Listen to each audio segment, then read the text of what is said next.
from rational numbers. So, irrational numbers is non-terminating decimal and non-repeating, while rational numbers can be expressed as fraction and a terminating decimal. Examples are this symbol. It is called a pi, and square root of 6 and 6.77 and so on.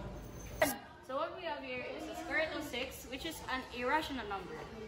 And since the square root of 2 is 4 and the square root of 3 is 9, you should put the square root of 6 in between 2 and 3.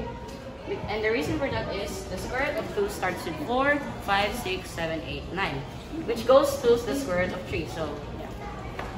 Rational numbers can be applied in real-life applications such as science and physics. An example of an irrational number is pi, which is equivalent to 3.14. And pi is also essential for calculating involving circles like wheel rotations and planetary orbits. Cube root is a number which when cubed gives the radical, whereas the square root is a number which when squared gives the radical. So, a perfect square is, for example, the square root of 4 is 2. That is a perfect square. So, if it is a non-perfect square, which is, for example, the square root of 2, and you can't even identify it because any of the square roots doesn't have this answer when it is not multiplied by the same number, or even in cube roots. So this is the step-by-step on how to calculate square roots and cube roots. So here we have an example of square of 2. And in this situation, you multiply the number by itself 2 times. So 2 times 2 is 4.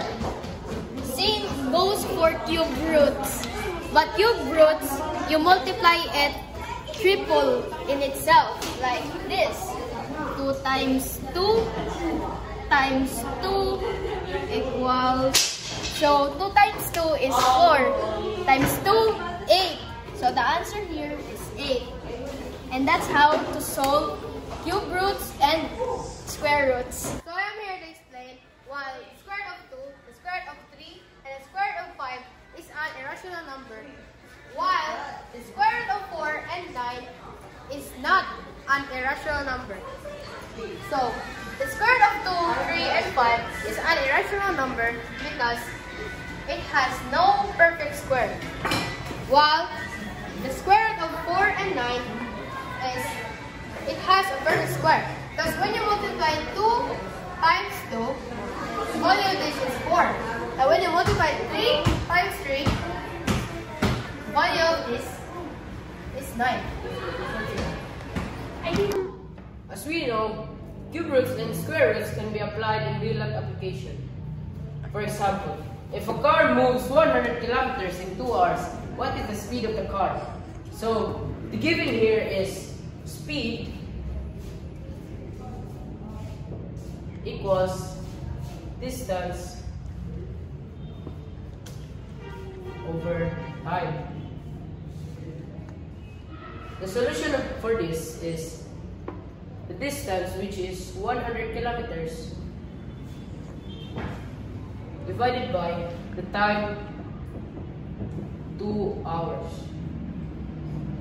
If you divide these two numbers, the result will be 50.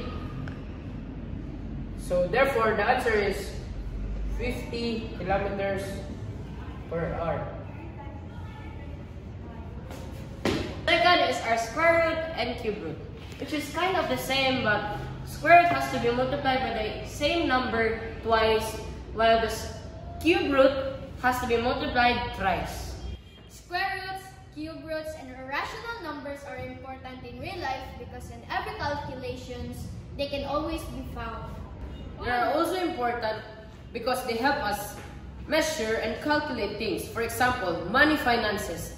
They help us balance our needs and wants for us not to be wasteful. That's all. Thank you for listening. Thank you, Ellie.